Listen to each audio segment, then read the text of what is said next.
एक बार की बात है, बीरबल दरबार में मौजूद नहीं थे। इसी बात का फायदा उठाकर कुछ मंत्रीगण बीरबल के खिलाफ महाराज अकबर के कान भरने लगे। उनमें से एक कहने लगा, महाराज, आप केवल बीरबल को ही हर जिम्मेदारी देते हैं और हर काम में उन्हीं की सलाह ली जाती है। इसका मतलब यह है कि आप हमें अयोग्य समझते हैं। मगर ऐसा नहीं है, हम भी बीरबल जितने ही योग्य हैं। महाराज को बीरबल बहुत प्रिय थे। वह उनके खिलाफ कुछ नहीं सुनना चाहते थे। लेकिन उन्होंने मंत्रियों को निराश न करने के लिए एक समाधान निकाला। उन्होंने उनसे कहा, मैं तुम सभी से एक प्रश्न का जवाब चाहता हूं, मगर ध्यान रहे कि अगर तुम लोग इसका जवाब न दे पाए तो तुम सबको फांसी की सजा सुनाई जाएगी।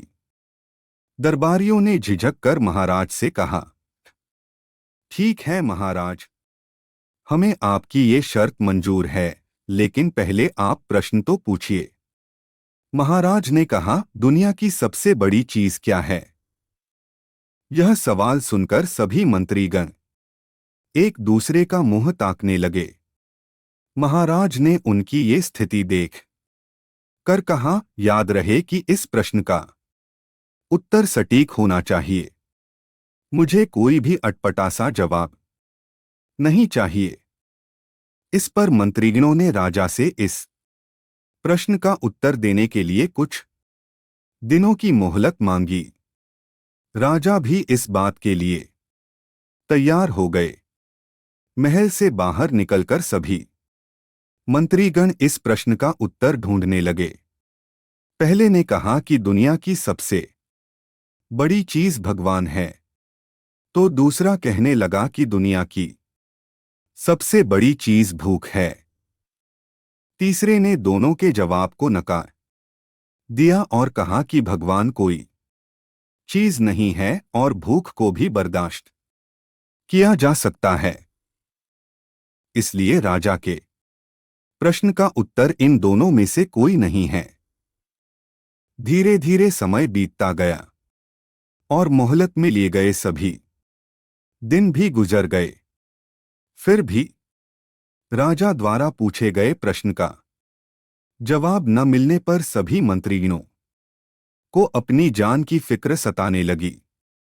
कोई अन्य उपाय न मिलने पर वो सभी बीरबल के पास पहुंचे और उन्हें अपनी पूरी कहानी सुनाई। बीरबल पहले से ही इस बात से परिचित थे।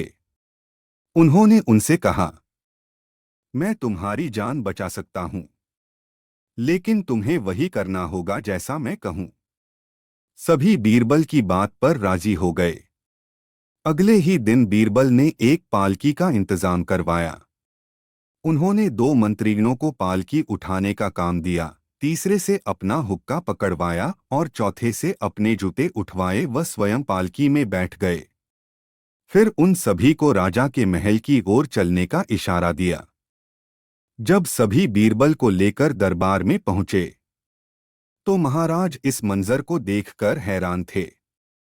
इससे पहले कि वो बीरबल से कुछ पूछते, बीरबल खुद ही राजा से बोले, महाराज, दुनिया की सबसे बड़ी चीज गरज होती है। अपनी गरज के कारण ही ये सब मेरी पालकी को उठाकर यहां तक ले आए हैं। यह सुन महाराज मुस्कुराए बिना न रह सके और सभी मंत्रीगण शर्म के मारे सिर झुकाए खड़े रहे। जब सभी बीरबल को लेकर दरबार में पहुंचे तो महाराज इस मंजर को देखकर हैरान थे। इससे पहले कि वो बीरबल से कुछ पूछते, बीरबल खुद ही राजा से बोले, महाराज, दुनिया की सबसे बड़ी चीज गरज होती है। अपनी गरज के कारण ही ये सब मेरी पालकी को उठाकर यहां तक ले आए हैं। यह सुन महाराज मुस्कुराए बिना न रह सके और सभी मंत्रीगण शर्म के मारे सिर झुकाए खड़े रहे।